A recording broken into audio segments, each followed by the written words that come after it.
kasihilah sesamamu manusia seperti dirimu sendiri. Berarti Allah memberikan karunia kepada kita dari bidang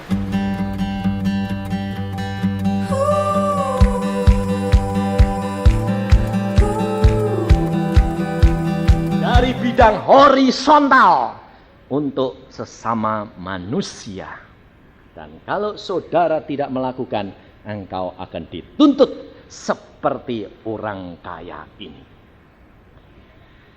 Lalu dalam bidang yang lain, kenapa Tuhan? Lazarus orang yang kenal Tuhan. Kenapa hidupnya miskin begitu? Pak Agung tadi bersaksi, kalau percaya mengikut Tuhan, Tuhan akan angkat tinggi-tinggi. Benar enggak? Kenapa? Lazarus sampai mati tetap boroen. Dia anak Tuhan, tapi tidak pernah mau baca Alkitab. Gak tahu janji Tuhan. Jadi dia cuma nerima nasib saja. Oh, memang Tuhan mau bikin aku gini, ya sudah, gini saja. Itu. Berapa banyak anak Tuhan yang seperti Lazarus di sini? Kalau sudah dalam keadaan penderitaan, ya sudah enggak apa-apa. Apalagi zaman dulu.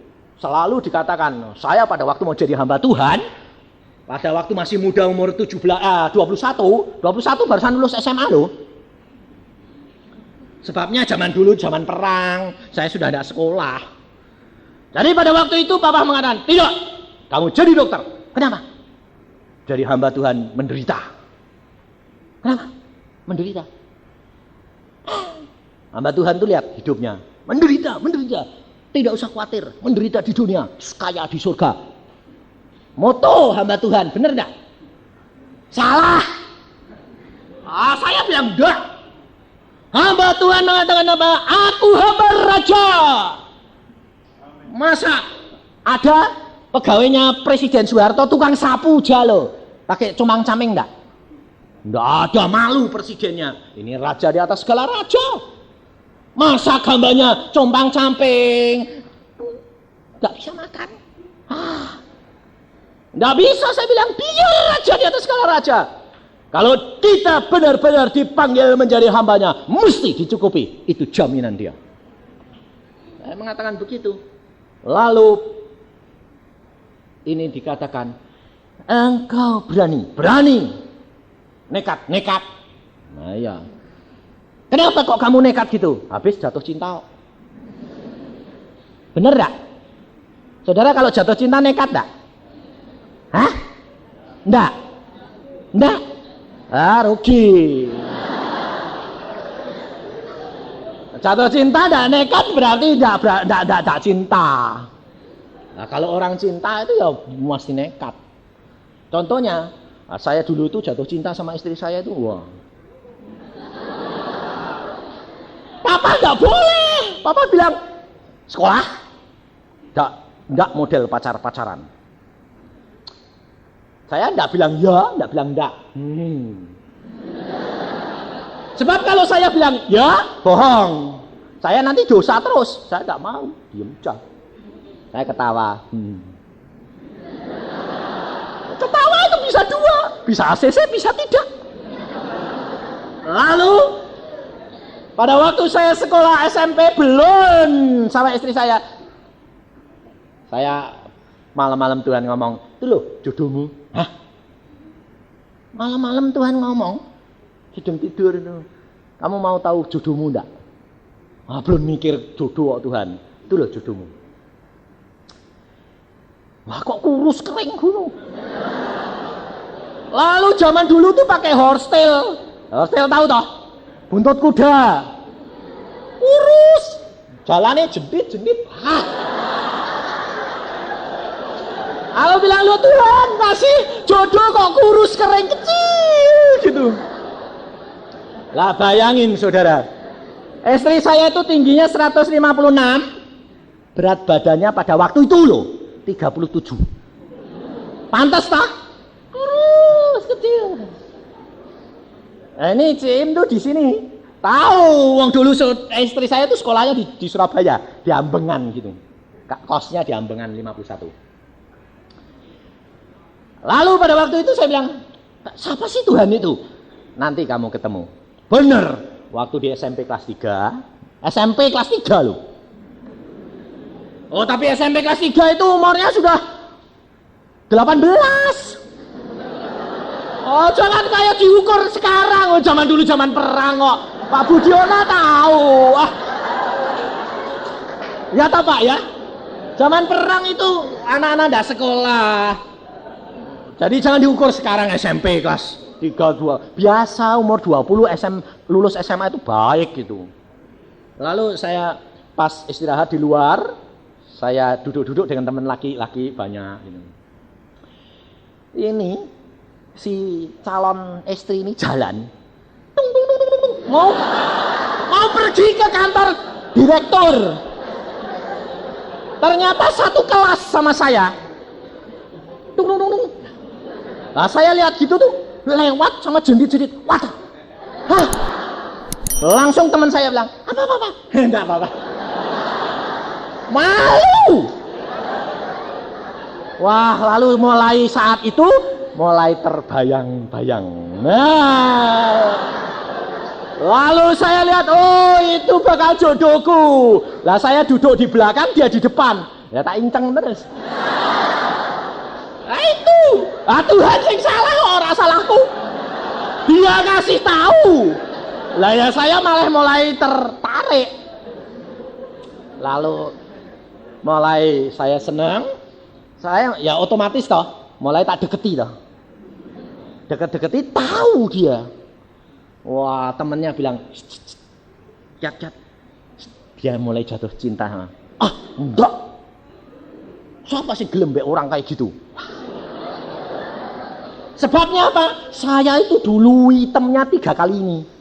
Hitam. Soalnya kulit saya ini kalau kena sinar matahari terus terbakar. Sebabnya apa? Sebab pada waktu saya di dalam kandungan ibu diminumin obat keras. Sehingga pada waktu saya lahir ini kulit terbakar. Saya dilahirkan dan selama 3 tahun diare tiap hari 15 sampai 30 kali. Dan kalau ada orang bersuara keras, saya pingsan. Umur 3 tahun belum bisa bicara, belum bisa berjalan. Lalu dokter mengatakan ini anak tidak bisa hidup. Lemah mental, lemah jasmani, dan perutnya hancur. Tidak bisa terima makanan apapun juga. Sebab apa? Diminumi obat keras, dipencet-pencet, dipijet. Tapi tidak mau keluar. Waktu keluar kayak norit. Wah, anak apa ini?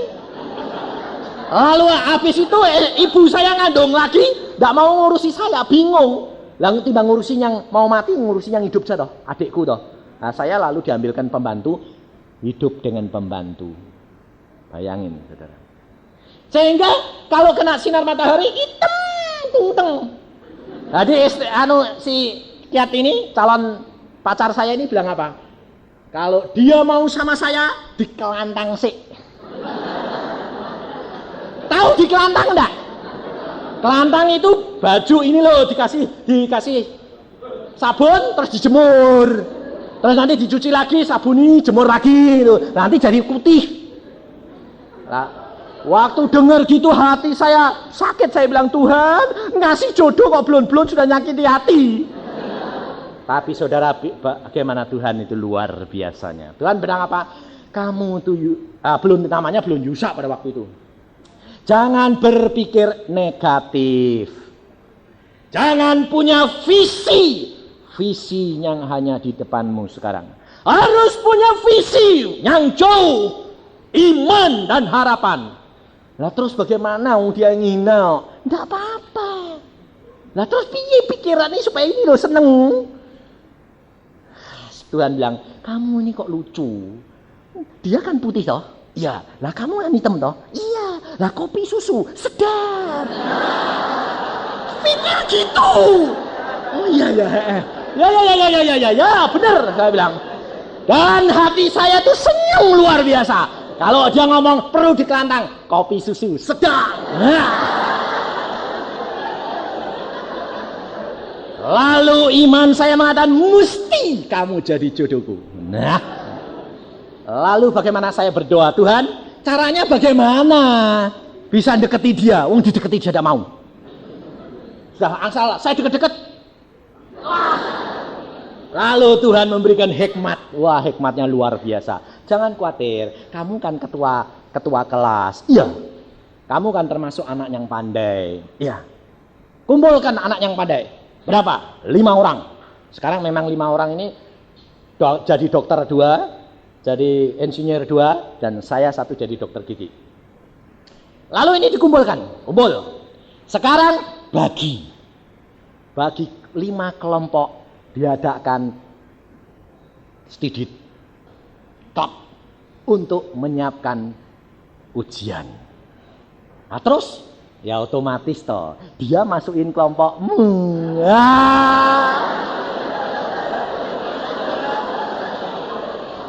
Terus bagaimana terusnya Tuhan? Nanti tak ajari ya. Wah, Tuhan itu luar biasa cerdiknya. Lalu kalau kelompok saya itu saya tenter, dia ndak tak perhatike. Ndak saya perhatikan. Yang 4 tak ajari sih. Supaya selesai. Yang 1 ndak bar. Dia yang ndak selesai. Kalau sudah habis, wah jamnya sudah habis, yuk pulang. Loh aku belum bar mbak ajari. Lah wong jamnya sudah entek. Lalu dia di tengah jalan bilang, "Yo aku diteruske to." Lah ndok mana? Sesuk ndok omahku. Beneran.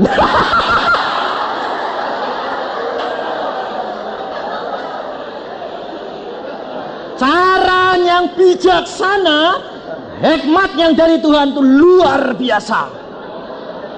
Nggak pernah mikir saya sampai ke situ. Dan akhirnya saking kulino diajari terus sampai SMA kelas 1, akhirnya jatuh cinta. Nah, tapi saya tidak pernah ngomong kalau saya jatuh cinta sama dia. Tapi saya bilang, kamu sekarang mau ke SGKP Surabaya? Oke, bagaimana? Nanti tak tinggali alamat. Sudah tahu saya. Ya, sip.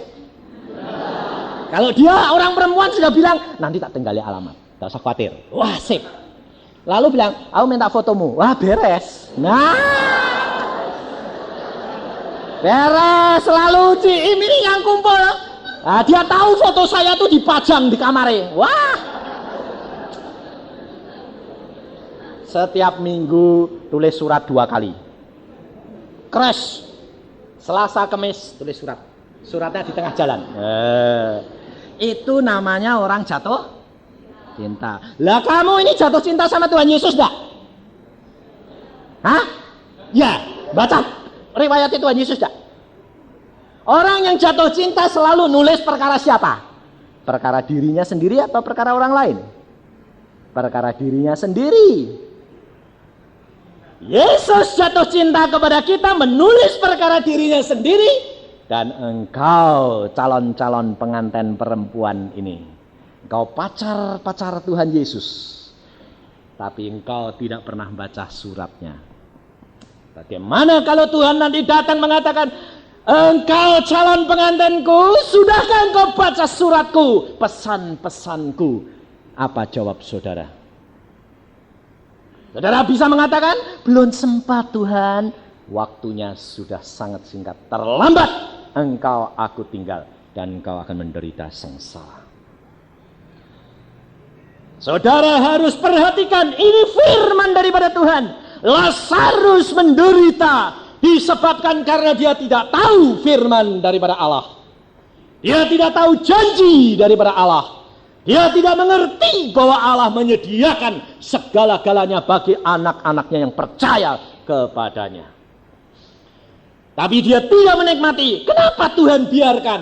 Karena Tuhan itu adil.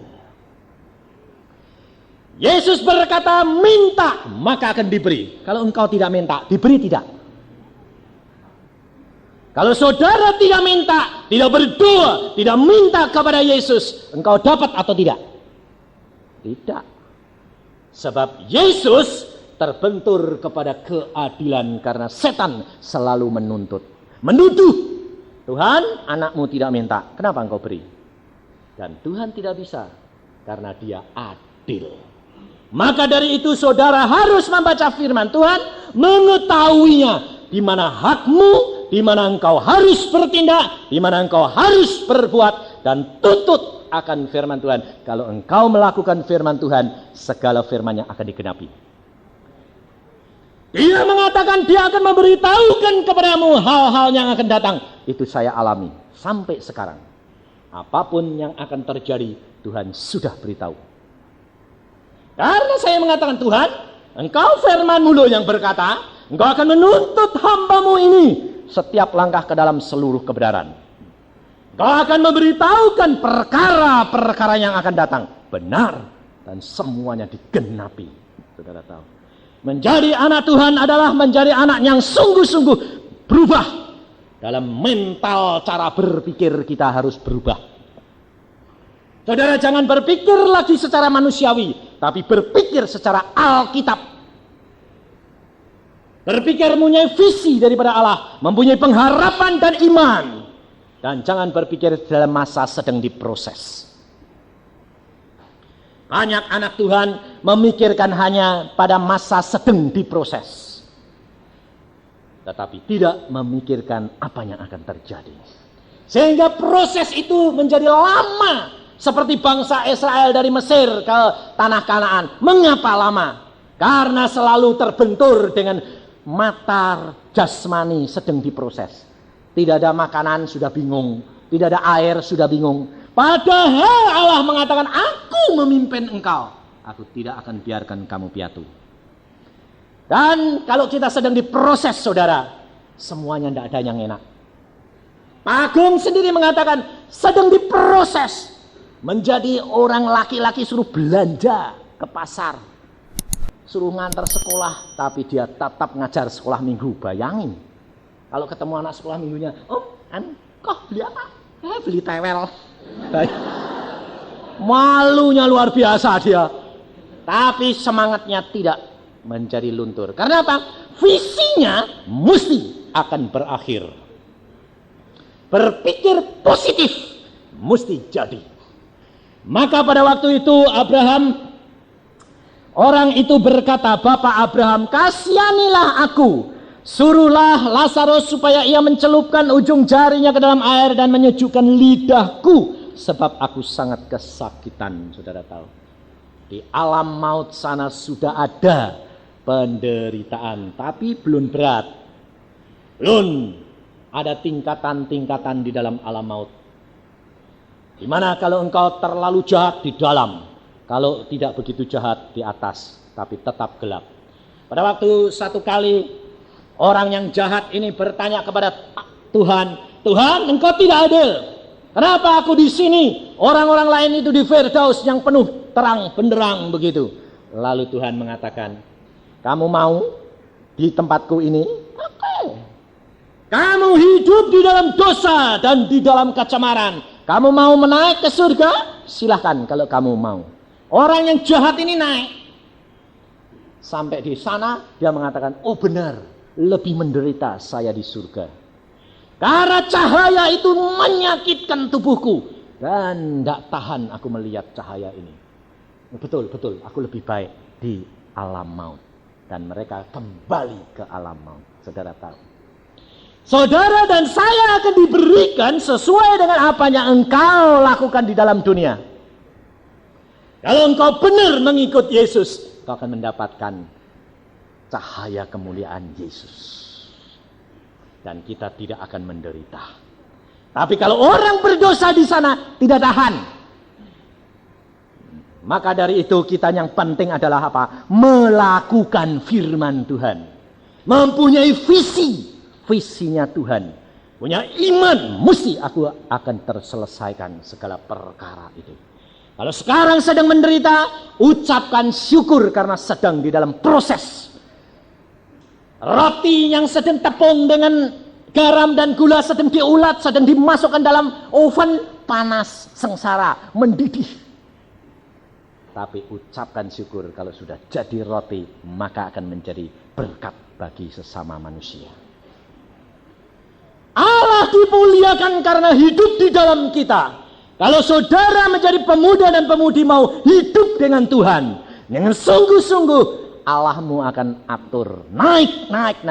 karena ini janji Tuhan di dalam Ulangan pasal 28. Ulangan pasal 28 ayat 12 dan 13 dan 14. Tuhan akan membuka bagimu perbendaharaannya yang melimpah, yakni langit untuk memberi hujan bagi tanahmu pada masanya dan memberkati segala pekerjaanmu, sehingga engkau memberi pinjaman kepada banyak bangsa, tetapi engkau sendiri tidak meminta pinjaman.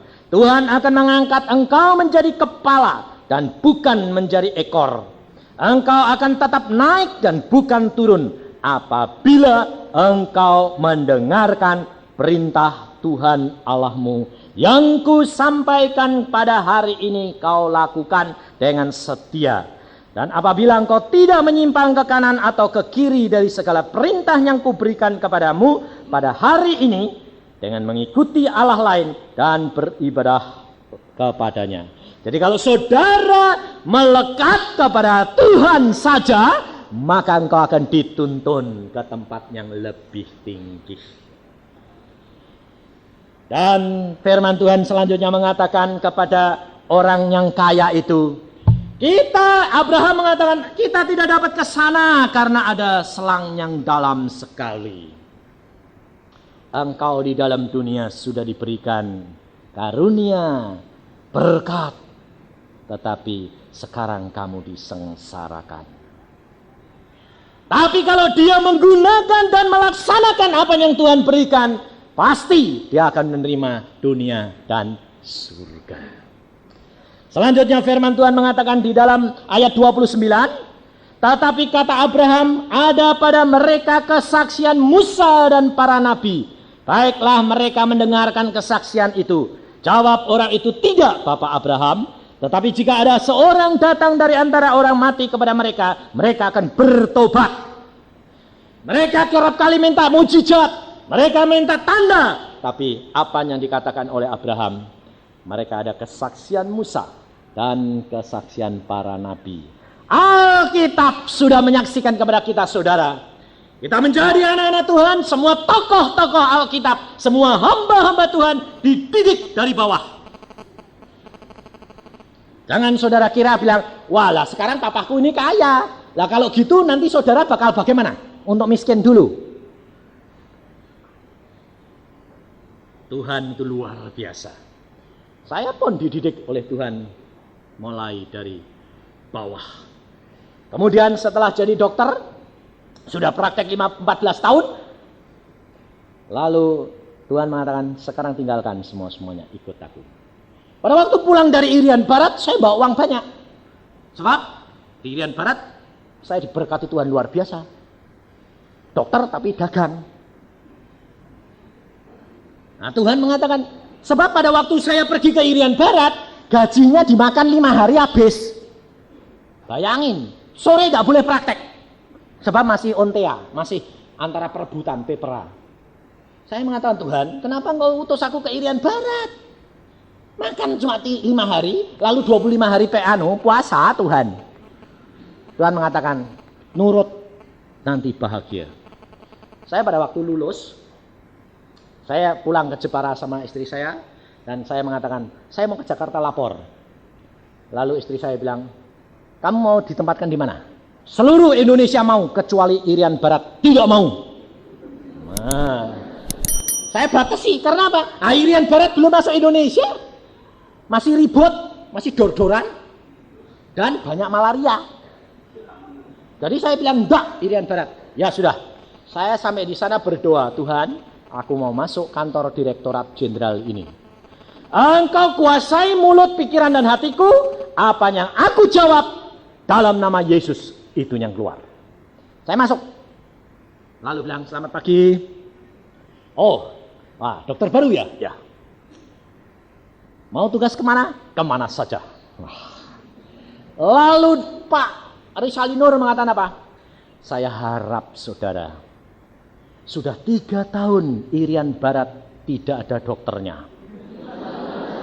Saya minta kesediaan saudara ke Irian Barat di Biak. Siap. Saya bilang, iya. Wah, diselamati langsung. Baru pertama kali dokter mau. Wah, heran, ajaib. Saya lupa. Lalu saya keluar dari kamarnya direktorat cerita, saya bilang, saya tadi kemana ya? Irian, enggak. Balik saya. Maaf Pak, saya tadi bilang kemana? Saudara sedia ke Irian Barat? Oh enggak. Saya harap apa yang saudara sudah katakan, saudara pegang. Tuhan berbicara di telinga saya. Ya di atas yang ya, tidak di atas yang tidak. Aduh Tuhan. Engkau tadi sudah berdoa, apapun yang engkau katakan adalah aku. Ya sudah. Keluarnya jadi keluntung. Lalu sampai di rumah ditanya istri saya, kamu kemana? Irian Barat. Hah? Loh kamu itu sudah sinting lagi. Enggak tahu wong Tuhan caranya gitu. Tuhan yang suruh toh. Iya, ya sudahlah. Dan saya mengatakan, kamu tinggal dulu ya di sini. Saya tak ke Irian Barat. Mau lihat situasi. Banyak malaria. Tapi saya mendarat di sana, dikasih satu rumah kosong melompong. Tidak ada apa-apanya ini. Tapi Tuhan mengatakan, bersama dengan aku peliharakan engkau. Saudara tahu, luar biasa Allah. Di sana selama 6 bulan sendirian, gangguannya banyak. Lah dokter gigi zaman saya itu 5 kabupaten enggak punya dokter gigi. 5 kabupaten enggak ada, dokter gigi cuma 1 tim. Angkatan Laut, Angkatan Udara, Angkatan Polisi semua saya. Pertamina saya. Wah, gangguannya banyak. Gadis-gadis mulai. Nah, kalau gadis masih lumayan. Kalau janda muda repot. Itu mulai melotot-melotot. Datang ke tempat praktek, giginya enggak sakit, bilang sakit. Saya cari-cari enggak ketemu sakitnya. Saya bilang, loh kenapa kamu datang ke sini enggak sakit? Hehehe. Loh kok hehehe, ngapain? Pakaiannya mual gini-gini. Wah hebat-hebat. Orang dari Hong Kong. Saya bilang, waduh Tuhan, ini aku pisah sama istriku. Kalau lihat gini bisa pusing Tuhan. Saya bilang. Lalu Tuhan bilang, jangan takut. Aku beserta dengan engkau. Saudara tahu? Allah kita luar biasa. Kalau saya masuk rumah, 2 malaikat di sebelah saya. Saya bilang, Tuhan siapa di sebelahku ini? Asal aku buka pintu, gelek. 2 set. Saya terasa damai sejahtera. Tuhan mengatakan, engkau aku awali terus. Dan tidak akan berbuat dosa. Lalu kalau jam 12 malam, dibangunkan. Suruh apa? Dengar puji-pujian di surga. Saudara tahu. Kor yang luar biasa. Saya bilang, siapa yang malam-malam kor begini? Kok indahnya luar biasa. Saya bangun pakai pakaian, saya cari. Mana ada orang yang kor? Ini loh, wah bagus. Tidak ada, semua tidur. Lalu saya kembali, saya sembahyang Tuhan. Yang kor siapa? Kamu mendapat anugerah. Mendengarkan pujian buat Allahmu. Tiap malam kamu harus bangun jam 12 sampai jam 2 malam. Berdoa. Dan kau akan dinyanyikan. Boleh mendengarkan nyanyian malaikat bernyanyi. Saudara tahu. 6 bulan rasanya singkat. Karena apa? Asal sudah selesai praktek, cepat-cepat kepengen apa? Dengerin. Cepat malam sih Tuhan, mau tidur. Jam 12, tas, bangun, sembahyang. Waduh, puji Tuhan. Luar biasa Allah. Kalau engkau nurut, apapun disediakan bagi orang yang percaya. Saudara tahu. Allah menyiapkan, sedang diproses. Di dalam Irian Barat tidak enak. 5 hari habis makanan. Saya mengatakan Tuhan, lah kalau habis bagaimana? Aku nanti kirim. Tuhan itu luar biasa. Karena saya tahu sendirian, dokter sendiri, jadi yang seneng banyak toh. Yang ngirimin makanan banyak.